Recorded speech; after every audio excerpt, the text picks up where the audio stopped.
Alors, je travaillais en boulangerie et j'ai des soucis de genoux, d'arthrose.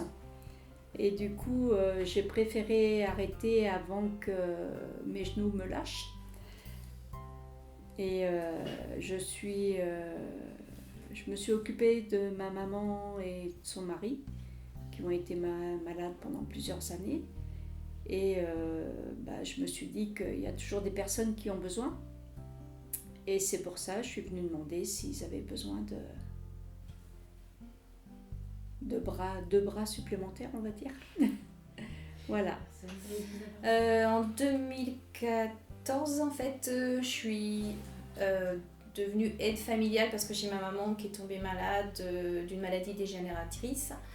Donc du coup, je me suis occupée de ma maman pendant 6 ans à peu près. Et puis s'occuper de quelqu'un, de sa famille, de sa maman, ça devient compliqué. En plus, entre-temps, j'ai eu un petit garçon. Donc il y a un moment où ça fait tilt, c'est quand je me suis arrivée à changer mon fils et à changer ma maman. Je me suis dit que là, il y avait quelque chose qui n'allait pas. Enfin, du coup, voilà. Donc ça a été compliqué. Entre-temps. C'était pas du tout ce que je voulais, je peux le dire. Parce qu'il y a quelques années, j'avais essayé de l'aide à la personne, 2 semaines. Ça m'avait pas... C'est pas que ça m'avait pas plu, c'est que j'avais pas forcément l'écoute. Et puis le regard, moi c'était beaucoup l'entretien du logement, c'était pas forcément de l'aide. Donc j'avais dit non, je ferai jamais ça, je peux pas parce que la personne avait pleuré, je me suis mis à pleurer avec elle, je dis non, c'est pas possible. Alors mes parents ont tenu une maison d'accueil quand j'étais petite. Donc j'ai grandi dans cette ambiance-là d'aide à la personne, parce qu'on les avait H24 pendant plusieurs années. Et puis moi j'ai fait les 20 ans de restauration. Je suis venue habiter dans la région en 2016 pour suivre mes parents qui sont repartis dans notre région. Ils nous ont laissés là. Et voilà. Et je me suis renseignée sur les formations justement pour aider la personne, vu que la population est vieillissante et qu'il y a beaucoup d'emplois dans ce domaine-là et qui est très enrichissant.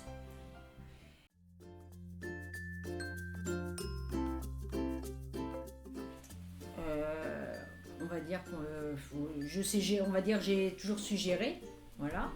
Bon, c'est vrai que c'est pas évident. C'est pas évident.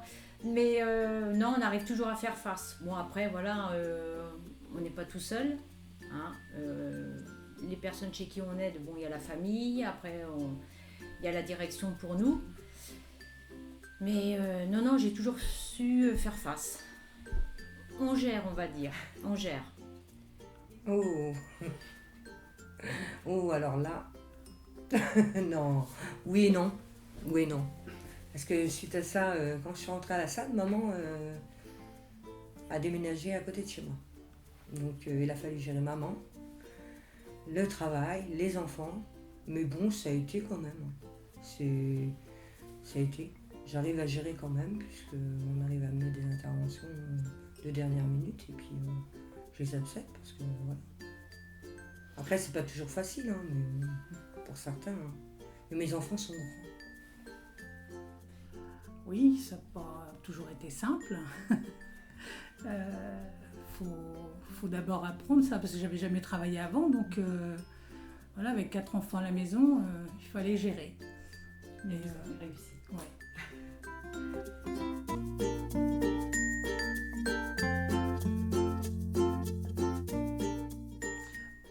Pas quand j'ai travaillé, plus avant.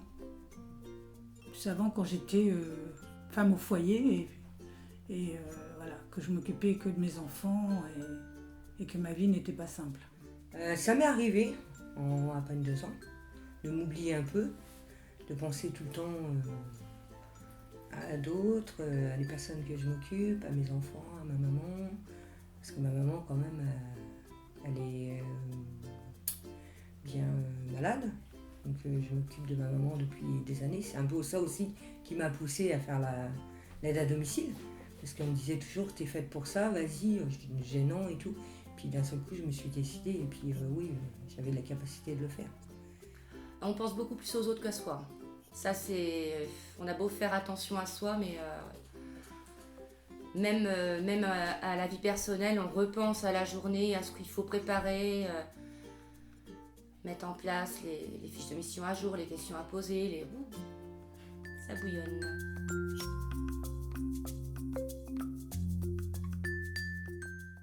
Oui, bien sûr, c'est toujours un plus d'apprendre des choses qu'on ne sait pas forcément en étant sur le terrain.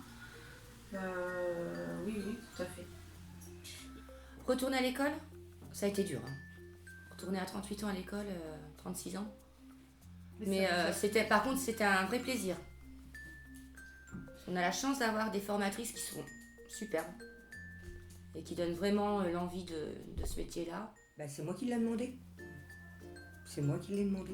C'est pour ça que j'ai pas voulu signer un CDI tout de suite. J'ai dit, je veux me former avant tout. Parce qu'on s'occupe de personnes. On s'occupe pas de n'importe qui, c'est les personnes. Et puis bien vouloir s'en occuper, c'est important. Faire les gestes, savoir leur répondre, savoir gérer leur inquiétude, hein, parce que leur stress aussi. Et il faut se former, hein, ça c'est sûr et certain. Oui, parce que j'aime bien apprendre. De toute façon, tous les jours, on apprend quelque chose. Donc, c'est bien de se remettre en question. Et moi, j'aime beaucoup avancer sur plein de choses. Oui, parce que du coup, j'ai eu des très très bons souvenirs de mes 2 VAE déjà, donc du coup j'ai eu un très très bon accompagnement. Après j'ai eu plusieurs formations internes, donc du coup ça m'a permis d'apprendre plein de choses. Et puis quand j'ai fait mon bilan de compétences, c'est moi qui en a fait les demandes. Donc, et puis après, faire mon dossier, moi quand je suis partie pour ma formation de responsable du secteur. Enfin, j'étais un petit, comme on dit malheureusement, un petit marsipio, mais j'étais super contente de partir en formation. Pour moi, c'était une parenthèse professionnelle. J'allais apprendre plein de choses, avoir beaucoup d'échanges. Et, donc, au contraire, en formation, très très demandeuse.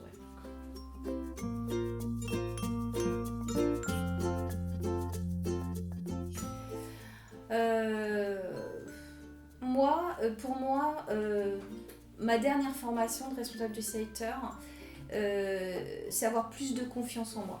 Me dire meilleure estime, me dire que je suis capable de le faire.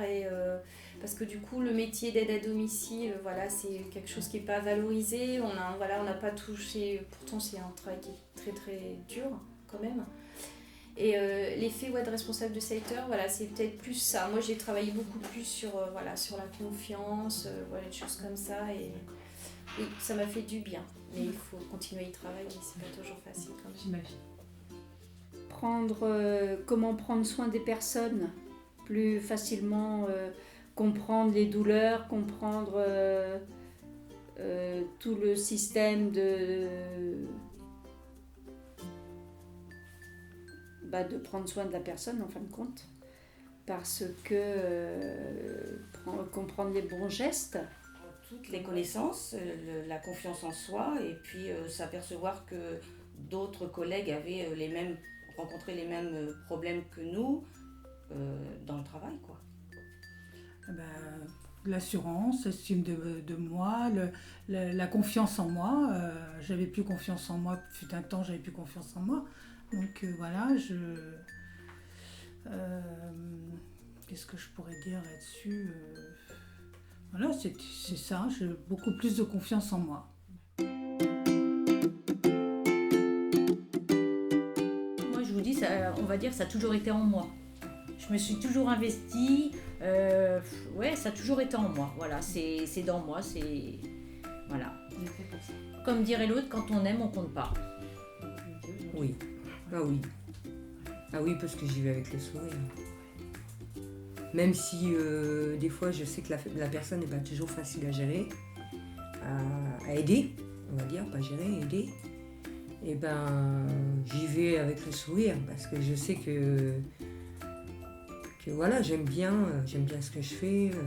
Je suis à l'aise avec les gens, j'ai pris confiance en moi, à force des années, parce que ça fait 25 ans. Donc non, j'ai pris confiance en moi et puis c'est vrai que j'ai un très bon relationnel avec les gens. Donc ça va. Oui, Ouais. oui. Oui, puis j'ai en fait, voilà, j'ai une petite équipe voilà, de salariés avec moi. Ça se passe très très bien. J'ai des bons retours en tant que responsable. Voilà, c'est ça, parce que du coup, l'idéal, c'est aussi si une bonne responsable est bien, les aides à domicile sont bien aussi, et vice-versa. Donc oui, très contente. Moi, je suis très bien. Oui, impeccable.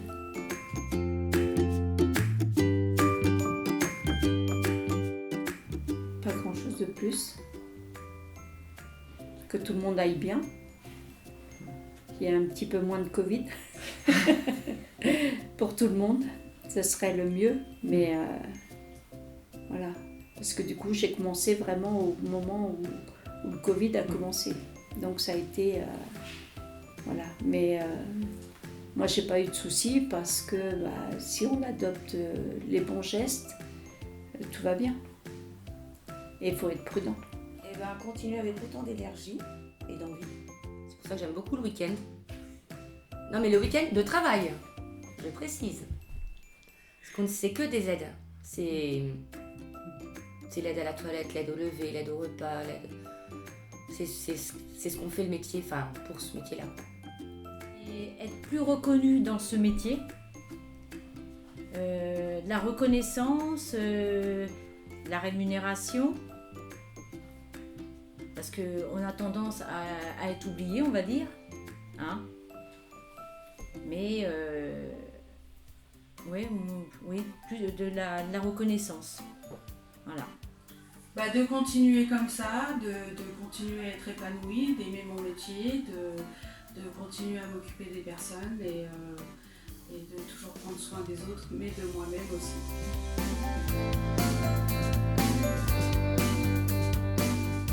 Déjà, penser à vous, c'est important de penser à soi-même avant de penser aux autres, parce que si on ne pense pas à soi-même, on ne peut pas prendre soin des autres correctement et d'être épanoui, de s'aimer, d'aimer les autres. On est des battantes, hein, malgré des fois les difficultés dans la vie. Mais non, faire ce qui nous plaît, profiter de la vie surtout, profiter de la vie. Une femme formidable. Non, qu'on a beaucoup de choses à faire dans une vie de femme. Que dans la vie, c'est pas simple. De toute façon, tout le monde le sait, ça, je pense. Mais qu'il faut se battre. Prendre soin de nous déjà. Qu'elle pense à elle.